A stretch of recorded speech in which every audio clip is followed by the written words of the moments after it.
kwenda Mwananyamala, natafuta kanisa lingine kwenda kusali. Nako nikifika, yani ni kama wote wananitukana na wachukia. Masa hiyo. Mwambie jirani yako uwe na masa. Mwambie masa hata ukichenga utatoka kwenye tumbo la samaki tu. Yani Yona asingekuwa na masa, angefia kwenye tumbo la samaki. Lakini masa inakutoa mpaka kwenye kitanzi, ukitaka kujinyonga inakutoa. Haleluya, haleluya. Jina la Bwana libarikiwe. Kwa hiyo ile masa ikanifanya siku moja usiku nikaota nina hela. Nilipotoka mtaani Kariakoo, nikaona mtu ananiambia, nilikuwa nakutafuta bwana, nina hela yako. Akachomoa 2,500 akanipatia. 2019 200,000, hela ya maana. Hela ya maana, sio sasa hivi ya makaratasi tu. Inaisha haraka. Ndio maana yangu hiyo. Wasije kanikamata siku hizi. Sipokuwa makini. Maana ukiona 200,000 sasa hivi inaisha tu haraka. Kwa hiyo nilipoipata ile 200,000, nikamwambia mpenzi wangu, bwana naenda kwenye huduma Dodoma. Sasa si amezoea natoka, narudi. Asema mume wangu Mungu akutangulie. Nikaenda. Kumbe niko mitaani kama chizi. Nazunguka natafuta sehemu, kiwanja chenyewe sina hela cha kuazima. Angalia huu uchizi wa masa huu. Yani masa inaweza ikakuonyesha ukafanya kitu ambacho watu wanakushangaa. Nimetoka Dar es Salaam naenda kufungua kanisa, sina hela, nina 2,500. Sasa ndani ya 2,500 hiyo nilipe nauli. Sikumbuki ilikuwa shilingi ngapi toka Dodoma, Dar es Salaam Dodoma. Kwa kama 25,000 hivi. 25,000 hapo njiani ujala. Na unaenda, sina ndugu, sina rafiki. Haleluya. Sina rafiki ambaye ninafikia kwake. Nilipokaribia Dodoma, nikakumbuka siku moja nilienda Kigoma kwenye kijiji kimoja kinaitwa Nkungwe kuhubiri. Kulikuwa na kongamano la vijana kama hili. Wakanialika niwe mwalimu lakini pia niwe mhubiri. Baba, tumemaliza ule mkutano, wachungaji na maaskofu wote wakatawanyika. Natokaje? Naendaje? Narudije? Nikaokotwa na mwenyekiti wa vijana, akanipeleka nyumbani kwake. Sasa katika story akaniambia na wadogo zake wanasoma chuo cha mipango Dodoma. Kwa nilipokuwa nakaribia Dodoma nikakumbuka ile story. Mwenyekiti wa vijana Kigoma alinichukua, akanilipia nauli, alafu akaniambia na wadogo zake wako mipango. Nikampigia simu. Uliniambia kuna wadogo zako? Wako mipango. Nipe namba zao. Naenda Dodoma. Akanipa namba. Hao ndio walikuwa wenyeji. Na mimi nikawa mwanafunzi, nikawa nalala kwenye mabweni yao, nakula kwenye mabweni yao. Wanafunzi wewe usicheze na masa wewe. Mzee Elifazi, watu wasicheze na huduma. Alafu una kanisa kako lenyewe hata kajafika unaanza kuona huyu mchungaji hatufai, tumuondoe, tulete mwingine. Koma shetani kwa jina la Yesu. Na hizo roho kwenye MMPT hatuzitaki. Mbele ya wachungaji wetu hatuzitaki. Baba, Mungu amekuweka hapo, fia hapo. Asiwepo shaitani wa kukuambia toka. Ukiondoka ni mwenyewe umeamua kwenda kupanua kazi. Amen.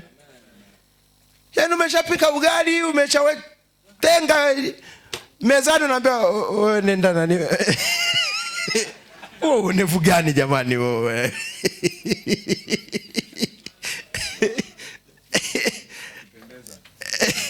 Pakipendeza tu unaanza kuona watu mate yanawadondoka. Kwa hiyo ukiona vinaelea, vimeundwa. Amen. Kwa mimi nikaliunda, nikaenda nikalala kwenye mabweni ya wanachuo, nikala chakula cha wanachuo, wao wanaingia darasani, mimi mtaani kutafuta viwanja. Viwanja vyenyewe sina hela, mwehu kabisa. Nikazunguka. Wanaoifahamu Dodoma, natoka mipango ili kusevu hela, maana hela yenyewe wakati huo inaisha. Ninatoka mipango, poli kwa poli, nyumba kwa nyumba, viwanja kwa viwanja, utafikiri ni surveyor. Viwanja kwa viwanja, nakuja mpaka huku wanaofahamu Dodoma, kuna chuo kimoja kinaitwa St. John. Natoka huko nakuja mpaka huko natafuta viwanja, utafikiri mimi ndio surveyor. Hola. Nikaja nikakipata kimoja karibu na St. John.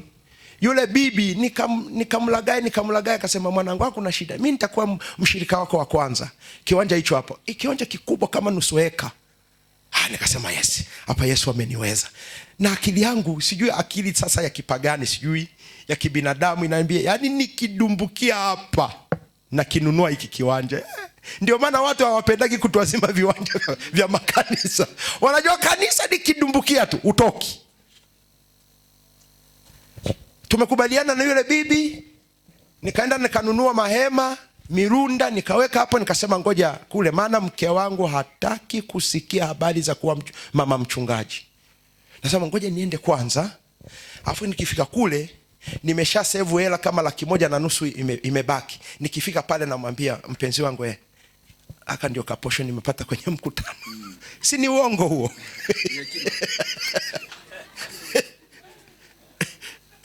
Kwa hiyo nikapanda gari, nikarudi 1,500,000, mpenzi wangu hiyo hapo, akanibusu na kunibusu, safi, maisha yakaenda. Sasa kurudi huko, hela hamna. Roho Mtakatifu ameshaona jamali imeshaingia king. Nazunguka Kariakoo tena, nikakutana na mtu mwingine, ase nina hela yako hii hapa, 2,500,000 ile. Na mpenzie, naenda kwenye huduma. Nikamkatia 50, nikaondoka na 200,000. Sinajua huko tayari mpango umeshakubali. Kufika kule, kumbe serikali za mtaa, maana niliacha nimeweka taarifa serikali ya mtaa, na wameshanipa barua, nimewapa barua zangu, kina Sinde walikuwa wamenipa. Kumbe nikakuta ndugu zetu wale wameshaandamana, serikali za mtaa mpaka kwa diwani. Nafika pale nasema, mzee, hapa hakuna kanisa, hakuna msikiti. Sema, Mungu wangu nafanyaje? Akili yangu, kwa sababu nilikuwa siipendi Dodoma, nikasema kumbe nimejileta mwenyewe, bora nirudi. Wakati nimeamua nirudi, niondoke, ninakutana katibu anamjua, Pastor Ndei. Alikuwaga mshirika kwenu, mfupi hivi. Yeye ni mchungaji wa EAGT. Ndio nimejipanga niondoke hivyo. Sio hapo, sio mpango wa Mungu. Nasikia nyuma yangu gari. Mzee, vipi za siku? Nikaanza kumsimulia, akasema hivyo tu, twende nyumbani. Akanipeleka nyumbani kwake. Nilikaa nyumbani kwake mwaka mzima. Huduma nimeifungua, ninatoka kwake. Ndio naondoka hivyo. Kumbe Mungu ameshaandaa safina ya kukaa, mtumishi wa Bwana. Nikakaa kwake. Naondoka naenda kufanya survey, narudi kwake kama nyumbani kwangu. Wiki kaisha. Mpenzi wangu, huduma imeongezeka huku. Wiki. Maana nikimwambia nataka kuwa mchungaji kabla sijaanza uchungaji itakuwa balaa. Bwana Yesu asifiwe. Ninakutia haya yote ninayasimulia kukutia moyo kwamba mazingira ya wewe kutimiliza huduma yanaweza yakawa magumu, lakini mwishoni yataishia pazuri. Haleluya, haleluya. Kwa hiyo nikawa naye pale. Siku moja nikapata kile kiwanja, wazee wanakifahamu, walishafika wote hawa walimu wangu. Nikakipata kile kama kuazima. Nikapima kanisa kubwa kiwanja cha kuazima. Nikapima kanisa la mita 20 kwa 11. Si uchizi huo? Pima kiwanja cha kuazima. Alafu yule jamaa napigiwa simu kwenye kiwanja chako bwana, kiwanja chote kimeisha, kina kanisa, hamna shida, nilishamkubalia mchungaji. Baadaye ananipigia simu, mchungaji, kiwanja nauza na mteja nimeshampata. Yule mteja akaja na burungutu la hela, amekuja kununua, anakuta kanisa. Sema, kumbe nimekuja kumnunua Mungu. Haiwezekani, siwezi kumnunua Mungu. Akampigia simu mwenye kiwanja pale pale, asema, mzee, hapa kuna kanisa, siwezi kununua kanisa, ongea na mchungaji umuuzie. Sasa mchungaji kama anataka sinimuuzie tu.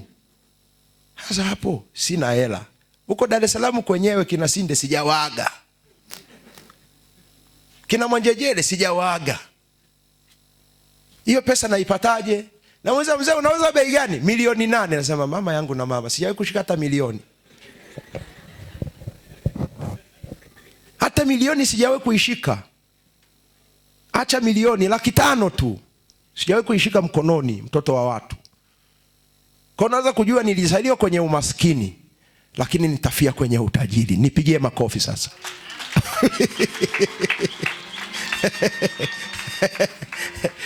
Nilizaliwa kwenye umaskini, naenda kwenye utajiri, na mimi nitakuwaga tajiri.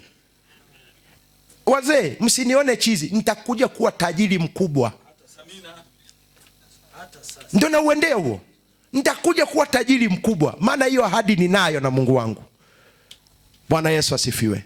Unajua, unapomtumikia Mungu ujaribu kuwa na macho ya kutazama mbele, unaenda wapi. Ndio maana wakija pale nawaambia, hapa kuna shule ya Biblia, hapa kuna TV.